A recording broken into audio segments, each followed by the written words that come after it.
The house was quiet that evening, almost too quiet. The kind of silence that makes you notice every sound. The ticking clock, the faint hum of the fridge, the wind brushing against the curtains. I was curled up on the couch with my blanket, the one that still smelled like lavender and warmth. Then the front door opened, and there he was. Ethan. Late again. His smile was soft, but something in his eyes didn't match it. And that smell. Sharp. Sterile. Hospital sanitizer. I tried to sound casual, but my voice carried a trace of worry. "You were gone all afternoon. Is your friend okay?" He sighed, long and theatrical, as if carrying the weight of someone else's tragedy. "Yeah, he's not doing great. Caught pneumonia. Poor guy's been in the hospital for days." His tone was gentle, practiced. Too practiced. Something about it didn't sit right, like a line from a script he'd rehearsed one too many times. I tilted my head, pretending to relax. "That's awful." "Which hospital?" I asked, stirring my tea as if it were the most ordinary question in the world. He hesitated just a little too long before saying, "St. Mary's." "Why?" That tiny pause told me more than his words ever could. I smiled to hide the suspicion forming in my chest. "Just wanted to send flowers," I said sweetly. And right there, for the briefest moment, his eyes froze, just before he nodded. He smiled faintly after that, the kind of smile that's supposed to reassure but doesn't reach the soul. "That's sweet," he said, leaning down to kiss my forehead. "But he's not taking visitors. Let's just pray for him." His lips were warm, but his words felt cold. I could hear the slight tremor in his voice, like someone balancing on the edge of a lie. And in that second, I knew. Something wasn't right. As he disappeared into the kitchen, I sat there frozen, staring at the flickering candle on the coffee table. My mind kept replaying his pause, the hesitation before he said, "St. Mary's." He always told stories with detail, names, places, even the color of the wallpaper. But tonight, his words were hollow, carefully chosen, sanitized, just like the smell that clung to his jacket. I took a slow breath, trying to quiet the storm starting to rise in me. When he came back with 2 glasses of wine, I forced myself to smile. Pretend. That's what love teaches you sometimes. To smile even when your chest is burning. He talked about dinner plans, about how tired he was, about nothing at all. I nodded, played along, watched his every move. And deep down, one thought whispered like a siren. He's lying. I can feel it. But about what? That night, I couldn't sleep. Ethan's soft breathing beside me should have been comforting, but instead it felt like static in my ears. Every time he shifted, I imagined the weight of his secrets pressing against my chest. The scent of hospital sanitizer still lingered faintly on his clothes, and it filled the darkness between us. I kept staring at the ceiling, wondering who he really was when he wasn't with me. Every lie begins as silence. And tonight, his silence was deafening. In the morning, he kissed me goodbye as if nothing was wrong. I smiled back like the perfect wife I thought I was supposed to be, all while feeling the cracks spreading quietly inside me. The moment the door closed, I sank into the couch, clutching my mug until it burned my palms. Something inside whispered that I'd just watched the first thread unravel.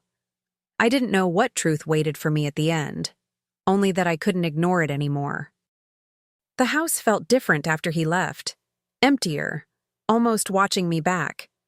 I looked around at the framed photos on the wall, his smile frozen beside mine, a memory that suddenly felt staged. Somewhere in my gut, a quiet certainty settled. He wasn't visiting a sick friend. No, this was something else. Something far more personal. I didn't have proof yet, but I could feel it. And deep down, I knew. the truth would find me soon enough. The next morning began like any other. Sunlight spilling through the curtains, the smell of coffee in the air, Ethan humming in the shower. But beneath the routine, something felt off. My chest was tight, my thoughts restless. As I walked past his jacket draped over the chair, a small sticker caught my eye. It was half peeled, white with blue letters. St. Mary's Hospital, Maternity Wing. My fingers froze midair. Maternity, not ICU, not pneumonia. The world tilted a little. My breath came shallow, uneven. I held the sticker like it was some kind of fragile truth I wasn't ready to face. My heart hammered as 1,000 explanations flooded in, all of them impossible. He said his friend was sick. He said no visitors. So why the maternity ward? I could hear the shower running upstairs, the sound of water masking my panic. My body moved on its own, trembling but deliberate. I picked up my phone, my hands slick with sweat. My voice barely worked when I called the hospital, pretending to be calm. "Hi, I'm calling about a patient in the maternity ward," I said, forcing a steadiness I didn't feel. "Could you confirm if Ethan Miller visited yesterday?"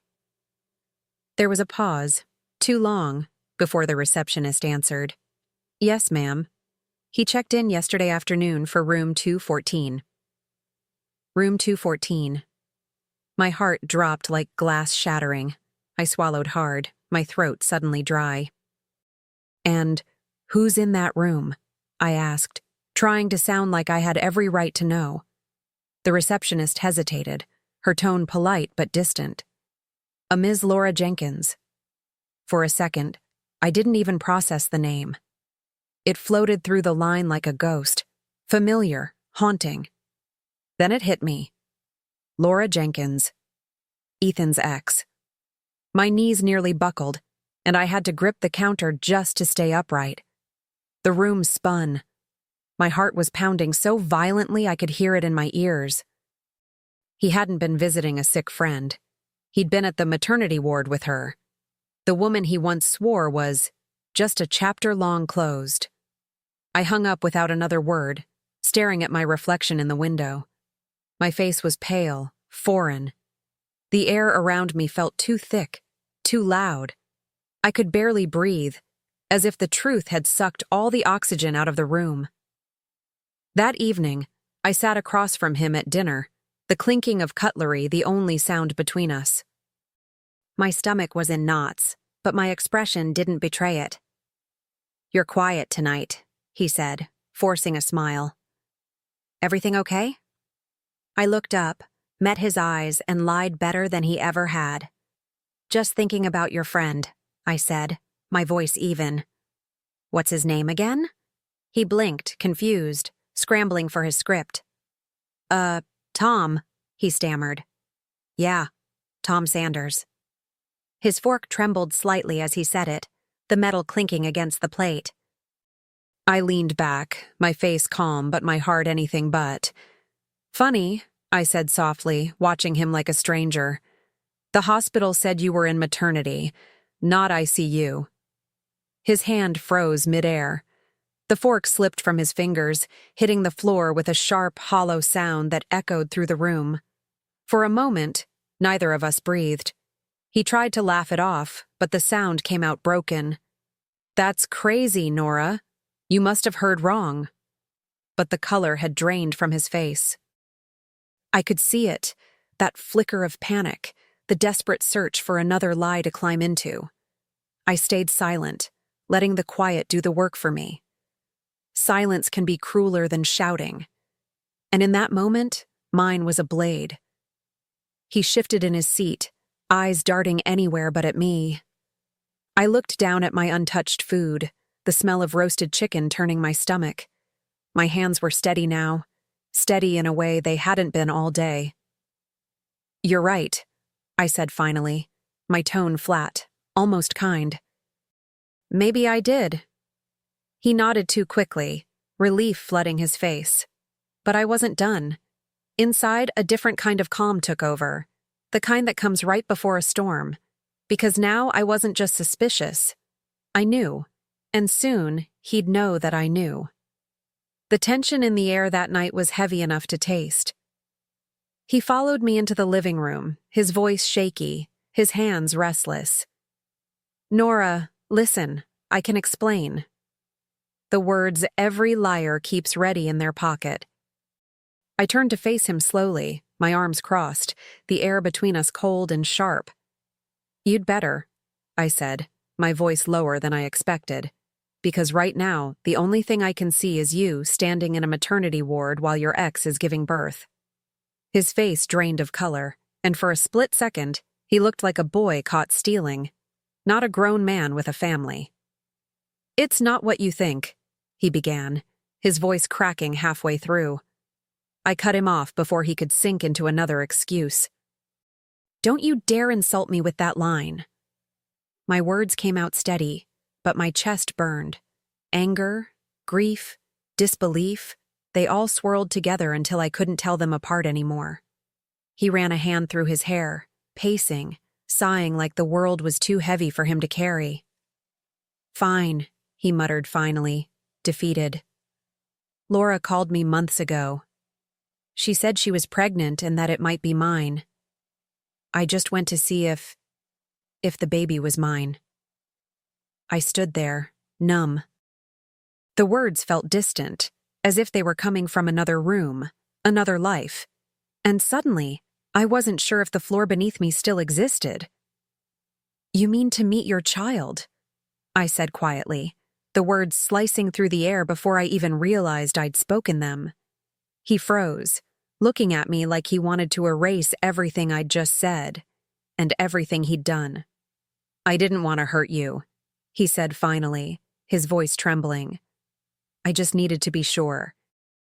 That pathetic justification, "to be sure," echoed in my head, as if betrayal could sound rational when dressed in concern. I laughed, not because it was funny, but because the pain had nowhere else to go. "You thought lying about a sick friend would hurt less?" I asked, stepping closer. His eyes darted to the floor. He didn't answer. He couldn't. And in that silence, I saw every hidden message, every late-night call, every excuse replay itself in my mind. "You stood beside another woman while she gave birth," I whispered. "Do you even realize what that means?" He tried to reach for me, but I stepped back, his touch feeling like fire. I wanted to scream, to throw something, to disappear.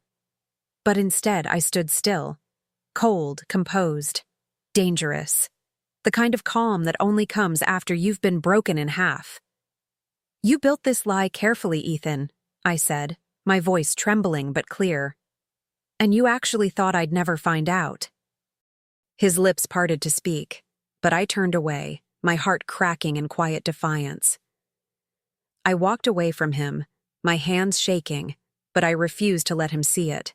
I could hear him behind me, breathing hard, muttering half-formed apologies, the kind that mean nothing once the truth is out.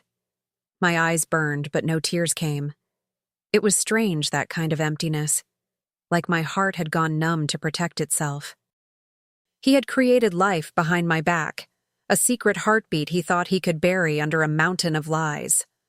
I stood by the window, staring at the streetlights blurring through the glass. Every reflection looked like a stranger's life, a woman I didn't recognize, standing in a home that no longer felt hers. "You didn't just betray me," I said quietly, still facing the window. "You betrayed the version of yourself I believed in." Behind me, he said my name like a plea. "Nora." But that name didn't sound like mine anymore. It sounded like something he'd lost the right to say. He took a step closer, but I didn't move. "I just needed to see if it was mine," he said again, his voice small now. I turned then, meeting his eyes, the man I once trusted with everything. "You didn't go to see if, Ethan," I said, my voice breaking but steady. "You went to claim it." His lips parted, but there was nothing left for him to say. The silence that followed was heavy, final, like the sound of something inside me closing for good. The days that followed were heavy with silence. Ethan tried to act normal, making coffee, humming in the mornings, pretending not to notice that I barely spoke. But behind my quiet, something sharper was forming. I had no more tears left, just clarity. Betrayal has a strange way of sharpening your vision. Every word, every glance, every absence. I started seeing patterns. And I decided if he could lie so well, I could play along even better. While he slept, I went through his phone, not out of curiosity anymore, but confirmation. The truth was waiting, bold and cruel, right there in his messages. Texts from her. He looks just like you. Another. I'll bring him to meet you when she's not around. My chest tightened, but I didn't cry. Not this time. I saved every message, every photo, every timestamp. Evidence, not of love, but of a life built behind my back. By morning, I had a plan. I smiled when he kissed me goodbye, my face a perfect mask of tenderness. I watched him walk out the door with his same casual lie. I'm visiting my mother. He said it so easily, I almost admired his nerve. But I knew where he was really going, and this time I'd follow. My hands didn't tremble as I picked up my keys. They felt steady, almost powerful, like I was finally steering the story again. I followed him across town that afternoon, the city rolling by in a blur of muted colors and rain-smeared windows. My heart wasn't racing anymore. It was slow, deliberate, like it already knew what it was about to see. I parked a few spaces away when he stopped at a small cafe. From the car, I had a clear view of the window, and there he was, Ethan, sitting across from her. Laura. She looked radiant in that cruel, familiar way some women do when they think they've won. Then she reached into a stroller. My stomach twisted as I saw him. A baby, small and peaceful, cradled in her arms. Ethan leaned forward, smiling softly, brushing the baby's hand with his finger. I felt the air leave my lungs. It was the kind of pain that doesn't make a sound, just empties you out from the inside. I grabbed my phone, steady hands despite the storm raging inside me, and took the photos. Each one sealing a truth he'd never escape. They looked like a family. My husband, his ex, and their child, framed perfectly by the cafe window, like a cruel portrait of everything I wasn't meant to see. But I didn't cry. I didn't even shake.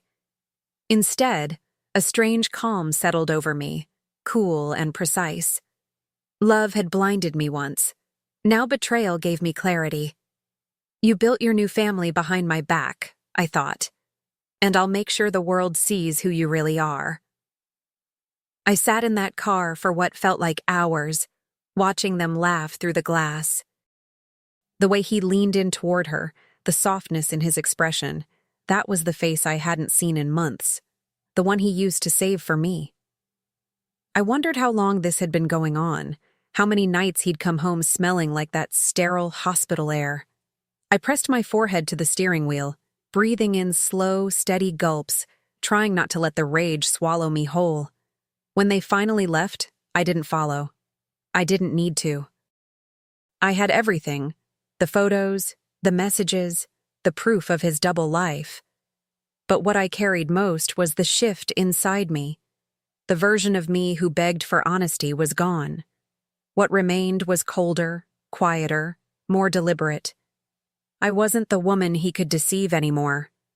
I was the woman who would decide what happened next, and he would never see it coming.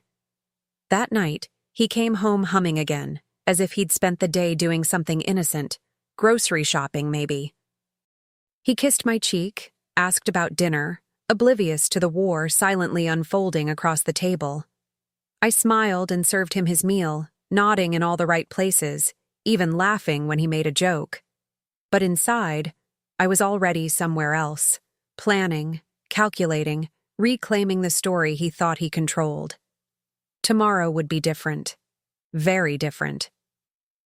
A week later, the house looked almost romantic again. Candles flickered on the table, music played softly in the background, and dinner was waiting. Roasted chicken, his favorite. I had spent the entire day setting the stage, not for reconciliation, but revelation. When Ethan walked through the door, his smile returned, that same cautious, boyish grin.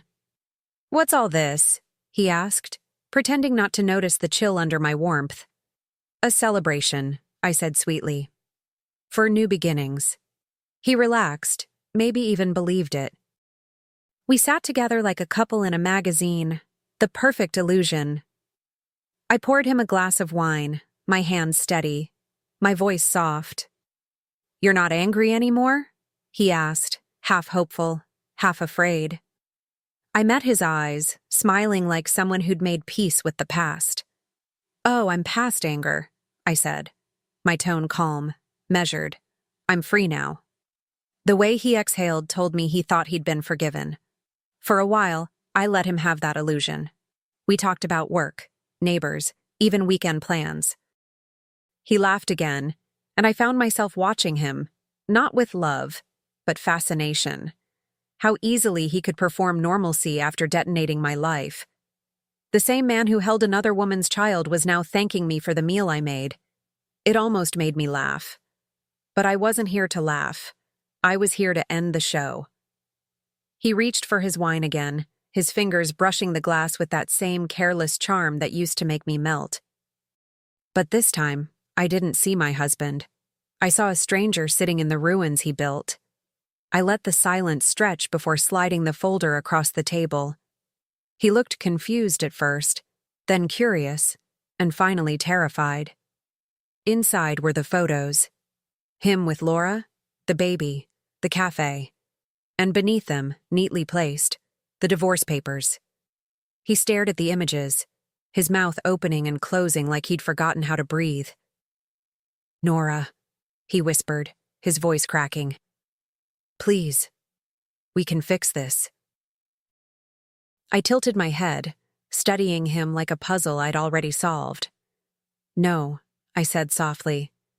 "You can't fix betrayal." The words came out steady, almost gentle. I'd imagined this moment so many times, but the satisfaction wasn't in the drama. It was in the quiet, in reclaiming the control he thought I'd lost. He pushed the papers away, desperate now. "You don't understand," he said. "I made a mistake." I laughed, not cruelly, but with the kind of sadness that comes when you finally see someone clearly.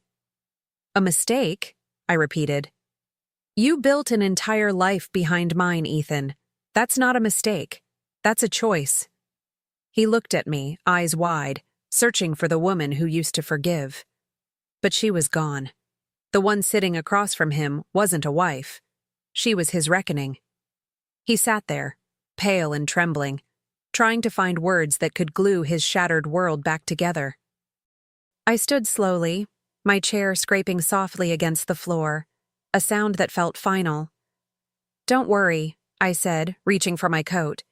"You'll have plenty of time for diapers and midnight feedings." He flinched, his mouth opening in protest, but I kept going. "You wanted a new life, Ethan. I just gave you the freedom to live it. Without me." My voice was calm, but it carried a finality that no scream could match. I turned toward the door, feeling the weight of the years lift with each step. At the doorway, I paused and looked back one last time. He was staring at the photos again, his shoulders slumped, eyes hollow. "Oh," I added, almost as an afterthought. "Your boss got a copy of those pictures too. I figured he should know where all your sick days went." His face drained completely, the last trace of arrogance replaced by sheer panic. That was the moment I finally felt peace. As I walked out, the night air hit me like a baptism. Cool, clean, honest. I didn't look back. The sound of my heels on the pavement felt like punctuation, each step closing a chapter I'd been too afraid to end. The house behind me was full of lies, but ahead was silence. My kind of silence. the kind that doesn't hide anything. And for the first time in a long time, I knew exactly who I was. Months later, I found myself sitting at a little cafe downtown, the same one I used to pass on my way home from work, but never had time to stop at. The sun was warm on my shoulders, the smell of coffee and fresh bread drifting through the open door. I actually laughed, at something my friend had just said. It felt strange at first, the sound of my own joy echoing in my chest after so long. But it was real, every bit of it. She looked at me over her cup, smiling softly. "You look peaceful," she said. "Lighter." I nodded, stirring my coffee absent-mindedly. "Because I am," I told her. "You know what's funny? He spent all that time chasing his past, and I finally found my future." I didn't mean it as revenge anymore, just truth. A truth I'd earned through pain, silence, and 1,000 tiny acts of letting go. For the first time in years, I didn't feel like someone's wife or someone's secret. I was just me, whole, unhurried, unafraid. The woman who once lived on scraps of affection, now fed on peace. The world outside buzzed with life, and for once I wasn't surviving it. I was part of it. I'd stopped asking why he did what he did. The better question was why I stayed as long as I did. But even that question didn't hurt anymore. It just reminded me that I'd left. As I sat there, the world felt slower, softer somehow. I noticed the little things again. The way the spoon clinked against the mug, the sound of children laughing down the street, the breeze brushing my hair. Life had texture again. My friend kept talking, but my mind wandered to how far I'd come. From the woman who whispered her doubts into a pillow to the one who now smiled at her own reflection. Healing wasn't loud. It was quiet, steady, and stubborn. Then my phone buzzed. I glanced down, expecting a message from work or my sister. But it was a number I didn't recognize. Just a single text. "I'm sorry. I miss you." My chest tightened for half a second. Not from pain, but from the memory of who I used to be. I read the words again, and instead of anger, I felt something unexpected. Distance. Like watching a storm fade on the horizon, beautiful only because it was no longer above you.